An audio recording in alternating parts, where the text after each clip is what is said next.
Actor Ajay Devgan ने Kannada star Kichcha Sudeep के उस बयान पर मुंहतोड़ जवाब दिया है जिसमें उन्होंने कहा था कि हिंदी अब राष्ट्रभाषा नहीं है। उनके इस बयान पर अजय ने सोशल मीडिया पर एक पोस्ट शेयर कर उन्हें जवाब दिया है। साथ ही उन्होंने किच्चा सुदीप से सवाल भी किया है कि अगर हिंदी राष्ट्रभाषा नहीं है तो साउथ इंडस्ट्री के मेकर्स अपनी फिल्मों को हिंदी में डब कर रिलीज क्यों करते हैं।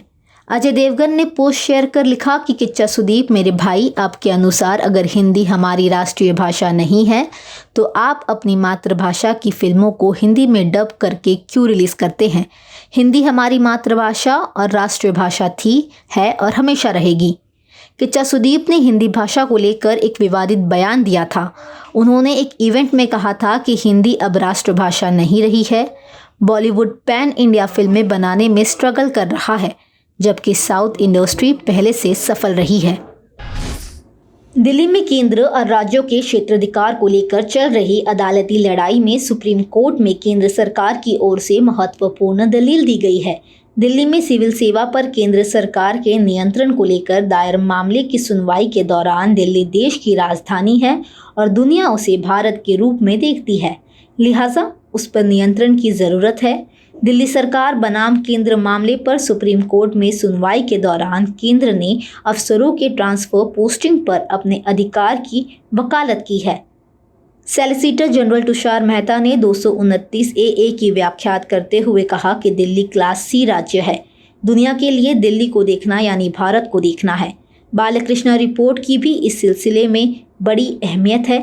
रेफरेंस ऑर्डर के मुताबिक 3 मामलों को छोड़कर बाकी काम दिल्ली सरकार राज्यपाल को सूचित करते हुए करेगी। प्रधानमंत्री नरेंद्र मोदी ने आज वीडियो कॉन्फ्रेंसिंग के जरिए देश में कोविड-19 की स्थिति पर राज्यों के मुख्यमंत्रियों के साथ समीक्षा बैठक की। पीएम ने इस बैठक में पेट्रोल और डीजल की कीमतों को लेकर भी चर्चा की। उन्होंने कहा कि नागरिकों पर पड़ रहे बोझ को राज्य सरकार वैट कम कर काम करे। पीएम ने कहा कि महाराष्ट्र, पश्चिम बंगाल, तेलंगाना, आंध्र प्रदेश, केरल, झारखंड, तमिलनाडु ने किसी न किसी कारण से केंद्र सरकार की बातों को नहीं माना है और उन राज्यों के नागरिकों पर बोझ बढ़ता जा रहा है। मेरी प्रार्थना है कि नवंबर में जो करना था अब वैट कम करके आप नागरिकों को इसका लाभ पहुंचाएं। देश में बिजली संकट गहरा गया है। कई राज्यों में 7 दिन का कोयला स्टॉक बचा है। इसे लेकर कांग्रेस नेता राहुल गांधी ने केंद्र की नरेंद्र मोदी सरकार पर हमला बोला है। राहुल ने लंबी चौड़ी फेसबुक पोस्ट लिखी है। राहुल ने लिखा है कि भारत बिजली की कमी से जूझ रहा है। आम लोगों को 8 घंटे की बिजली कटौती का सामना करना पड़ रहा है। मैंने पीएम नरेंद्र मोदी को चेतावनी दी थी कि बिजली की मांग पीक पर होने के कारण कोयले के भंडार की कमी देश के लिए परेशानी का कारण बनेगी। राहुल गांधी ने आगे कहा कि इस मुद्दे का हल निकालने की जगह सरकार ने खंडन जारी कर लिया है, लेकिन सच खुद के लिए बोलता है।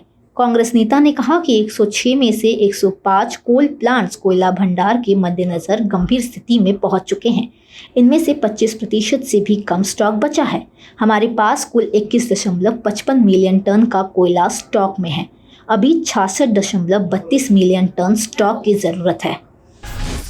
कांग्रेस ने चुनावी रणनीतिकार प्रशांत किशोर के पार्टी में शामिल होने से इनकार करने के बाद भविष्य में उनकी बतौर सलाहकार सेवा लेने से जुड़े सवाल पर बुधवार को कहा कि वह एक जीवंत संगठन है और सुझाव के लिए उनके खिड़की और दरवाजे हमेशा खुले रहते हैं। पार्टी प्रवक्ता पवन खेड़ा ने यह भी कहा कि किशोर ने कांग्रेस के यज्ञ में शामिल होने से क्यों मना किया, इसका कारण वह खुद बता सकते हैं। प्रशांत किशोर ने कांग्रेस में शामिल होने के पार्टी नेतृत्व के प्रस्ताव को मंगलवार को ठुकरा दिया था और कहा था कि देश की सबसे पुरानी पार्टी में घर पर गई ढांचागत समस्याओं को दूर करने के लिए उनसे ज़्यादा ज़रूरी यह है कि कांग्रेस के नेतृत्व और सामूहिक इच्छा शक्ति हो। पार्टी अध्यक्ष सोनिया गांधी ने किशोर को कांग्रेस के विशेषाधिकार प्राप्त कार्य समूह 2024 का हिस्सा बनाकर पार्टी में शामिल होने की पेशकश की थी।